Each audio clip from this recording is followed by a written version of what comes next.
Oscar got a little something through there as he doubled his jab, and Tito seems to be doing a nice job with his jab, and he throws a few right hands now and then, but they're being partially blocked by Oscar De La Hoya.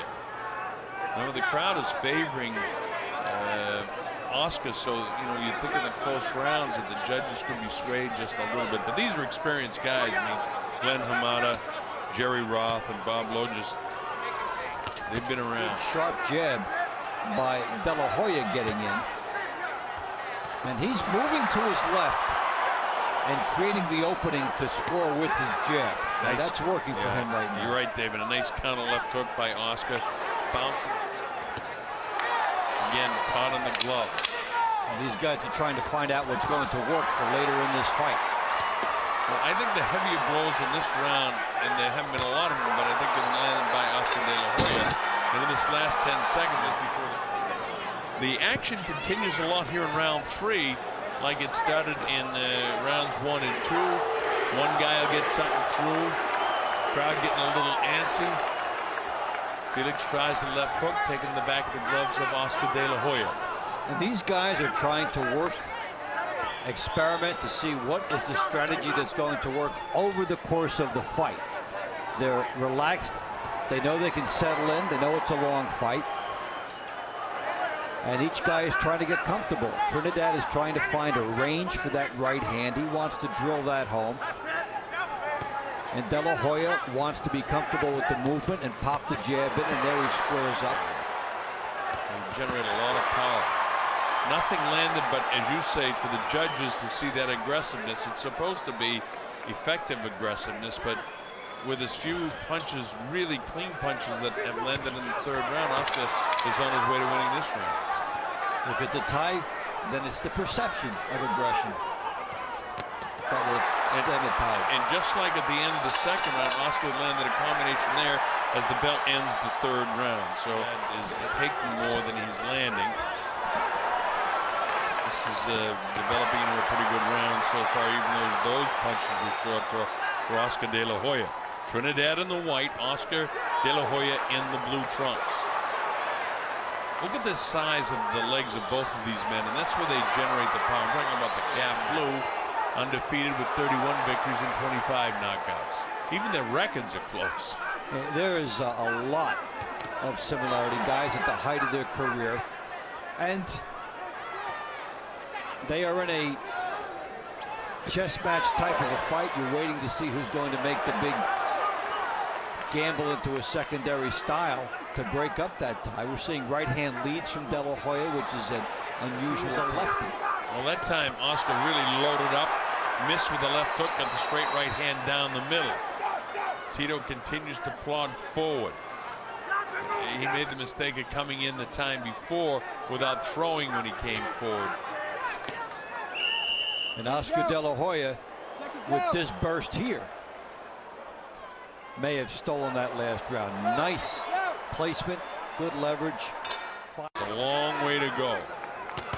In the 6th round, Oscar getting off pretty good now here in the 6th.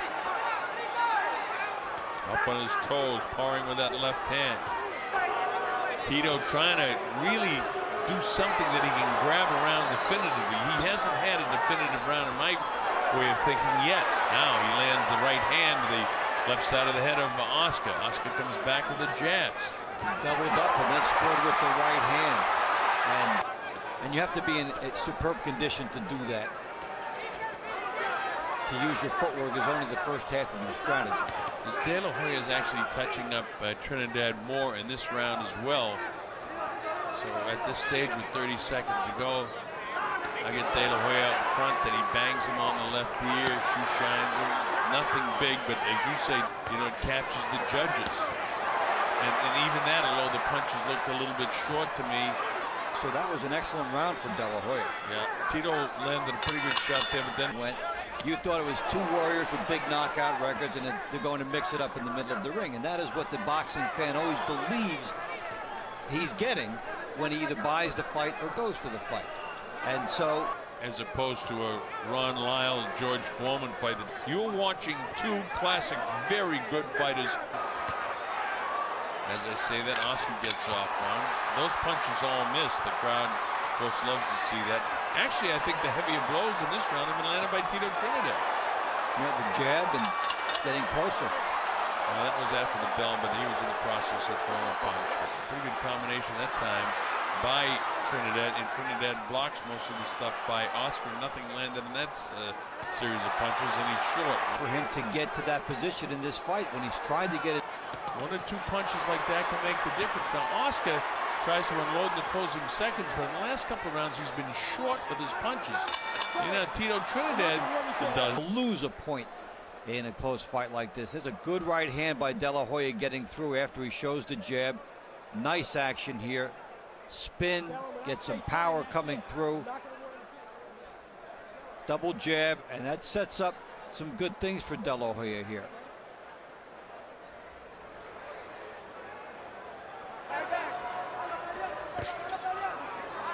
And Trinidad blocks De La Hoya coming forward. Good body work here by De La Hoya. Punctuated with a shot to the head. Actually, in reality, that was a really good. And remember what we talked about at the top of the telecast, that for De La Hoya coming out strong in this round, getting an edge, and now Trinidad closing the distance on him and starting to do some of the things he does best. And it's around 10. And this is some of the good stuff he did in the beginning of that round. Top. First minute and change of the round, Oscar De La Hoya doing his best work. The local networks here in the United States seem to be focusing on the good things that De La Hoya is doing. So I don't want to give you a misconception that Oscar's way out in front in this fight. Well, the window of opportunity is closing if you have to rally. For this round, he is in pursuit of Oscar De La Hoya, and gets his best three-punch combination off in quite some time. Well, with this flurry at the end is good. I thought it was a terrific round. Oscar, you know, just what you said. I just got that same feeling. Oscar turns it on, but you know, those punches meant nothing. All wide punches to the lower elbows of Tito Trinidad, and Tito really hustling now, chasing him down, running after him. This is a very good 11th round, as far as I'm concerned, for Tito Trinidad. All shoe-shine punches, nothing tough taken there by Oscar De La Hoya. That's why rounds like this can be controversial. Meanwhile, Tito bangs him on the usual. It's not like you've been hurt in this fight. Yeah. You know, it's not like you're trying to, you know, you've got so much respect for the guy's power, he's hurt you. De La Hoya, at the height of his good work, stopped it. That's a Trinidad round. Absolutely, and I end up with a draw here. And you know something, David, as I look down at my score sheet, I've got it 115, a draw as well. We both had a draw, but we both got there different ways. Both of these fighters and their families feel that they've won the fight, so somebody's going to be disappointed. The three judges, official judges, will have it probably slightly different from us. Here we go with the official announcement. For the winner by majority decision, de Puerto Rico and the unified welterweight champion of the world, Felix Tito Trinidad. Well, how about that? Tito Trinidad gets it by the closest of margin by the two judges, Jerry Roth and Bob Logis, that had it 115 or 1